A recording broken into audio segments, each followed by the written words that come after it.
Right now. Hi, this is Jack Vaughn, and I am speaking to you. This is the first episode of the Epitome Horse Racing and Heuristics podcast. And we're sponsored by Klaus Thaler. It's like a non-alcoholic beer. And you can open it up, put it to the side, let it breathe because it's really not a beer. So the motto for this is going to be posted on the Epitome blog spot. It's a horse racing heuristic blog, and one of the mottos is from Shakespeare: "Men may contrive things in their fashion, but is separately from the things themselves." And the thinking there is that when you look at a horse race, you imagine what's going to happen, and you can almost picture it's going to, and then something else happens when it runs. So usually we look at the races after they've run, and it's a lot easier. So tonight we're going to look at the Beldame. It's a grade 1, purse $400,000, being run at Belmont Park tomorrow at 1 1/8 miles.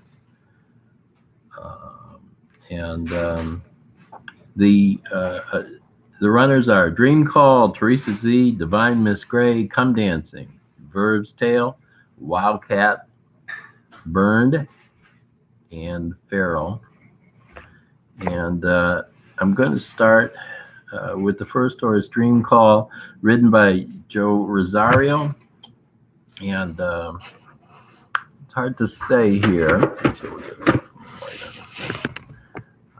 This is a horse that has won about $300,000.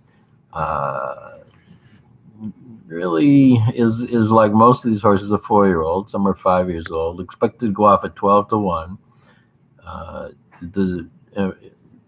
Key trainer Steve Asmussen is bringing the horse to the race. This is a race for fillies and mares, but not too much to say about Dream Call. He ran in a race 10 lengths off of Come Dancing and Burns, two of the other horses in this race. And again, not too much to say about the horse. The speed has not been that grand. Teresa Z, Divine Miss Gray. Oh, we lost our light here. Not quite sure what to do. That was a battery-powered Coleman thing, and I forgot to dial it up here. Let's take a second break, and we'll try our Clostal Hour.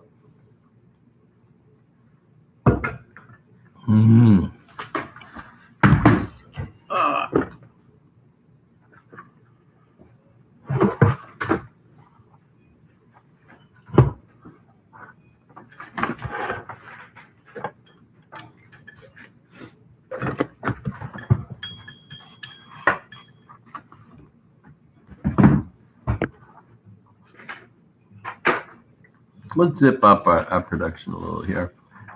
My choices in the race are number 6, Wildcat, number 5, Verve's Tale,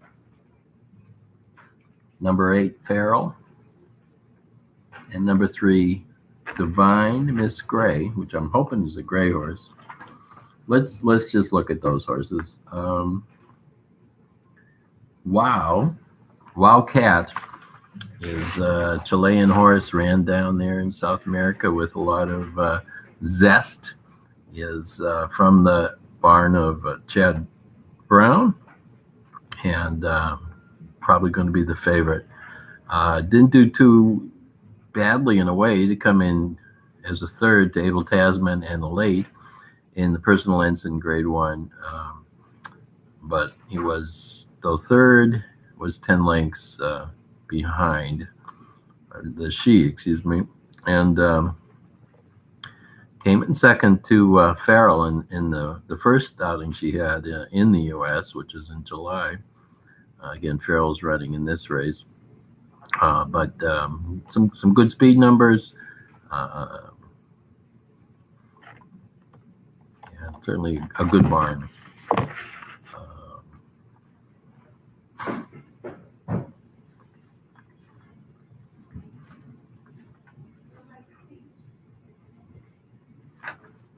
Verve's Tail is the 5-year-old in the race. I think the lone 5-year-old, and has garnered $568,000 during his career. Came in third in the Shuvi, just missing the lead by the neck. So ran with Wildcat, ran with Farrell. So you've got Farrell, Wildcat, and Verve's Tail finishing 1, 2, 3 in the mile and an 8th Shuvi. And here they've got a mile and 8th race today with the order change. Verve's Tail is 9-2, but has been on the layoff. That race was the 29th of July. The horse has been training nicely with some good works, and is worth a look-see. Farrell is a horse I've seen run quite a lot, who seems to try hard, seems to go to the front, and then seems to fade. Although the horse has run, has won 8 out of 18 races, and is a trier, but is 5-1. Wayne Canelato is a trainer, and the last time out in the personal ensign came in 5th, but was behind by 18 lengths. Basically gave way, and the horse is up and down. Sometimes it fires, sometimes it doesn't. Usually does go to the front. It's expected today, or rather Saturday, to actually be behind 2 other horses, those being Divine Miss Gray and Come Dancing on the early lead. So let's go to the Divine Miss Gray, which is, again, one of our 4 choices, and maybe the shorter of them all. Trained by Danny Gargan, has pulled in $600,000, and is a 4-year-old. Is expected to be 7-2. I think he might float higher, maybe come down lower.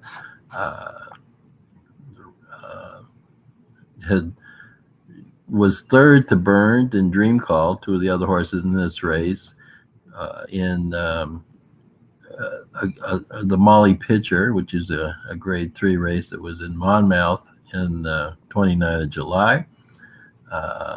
Has had some good workouts. It doesn't seem to work out too regularly, and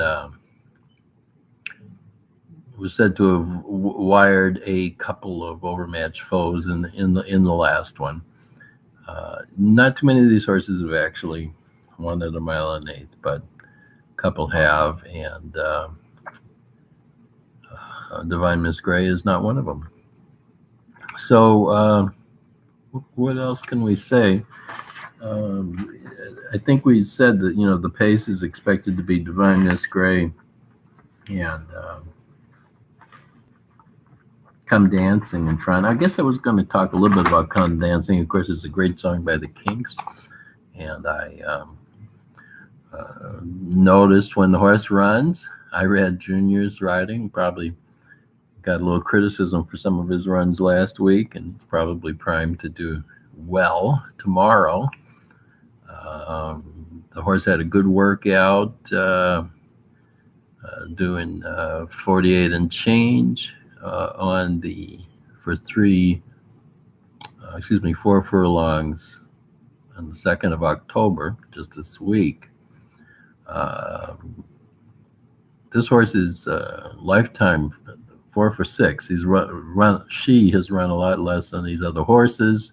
Uh, Being lightly raced, has more room to improve, but is stepping up today.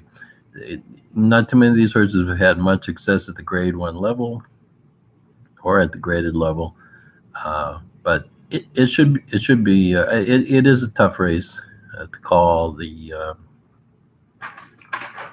Mike Beer from the Daily Racing Forum has got Verve Tail, Wildcat, and Teresa Z as his 3 picks. I guess I should tell you something about Teresa Z, that being the case. This horse was on a layoff, hasn't run since the 14th of July. Not a tremendous layoff, but seems somewhat significant, and I don't see that the trainer has done well before, but ridden by Joe Bravo, who's doing very well, and has run poorly against Finley's Lucky Charm. 14th of July when he ran, she was third by 3 lengths to Alade, who certainly, although is out for the rest of the year, Alade has been one of the exceptional horses of the season in this grouping. So our pick, we're going to, again, we'll say, looking at the Divine Miss Gray, maybe having some potential, and maybe being gray and easy to pick out, we'll go with Divine Miss Gray as sort of a long shot, and we would Farrell is someone in our heart. Maybe can make it to. Maybe Farrell can track Divine Miss Gray and the other pace setter and do what she hasn't done before, which is to sort of stalk a lead. And you can't ignore Wildcat, but we often walk away from a Chad Brown horse that everybody else stays with and takes to the bank. So keep an eye on things. So yeah, on top we're going to go with the long shot Divine Miss Gray, and maybe underneath we would have Wildcat, Farrell, and what's the name of that horse? I'm going to do some mnemonic tricks to get better at this. Verve's Tail. Thanks for being with us. We'll catch you at the races. This is Jack Vaughn for Epitome, the horse racing heuristics.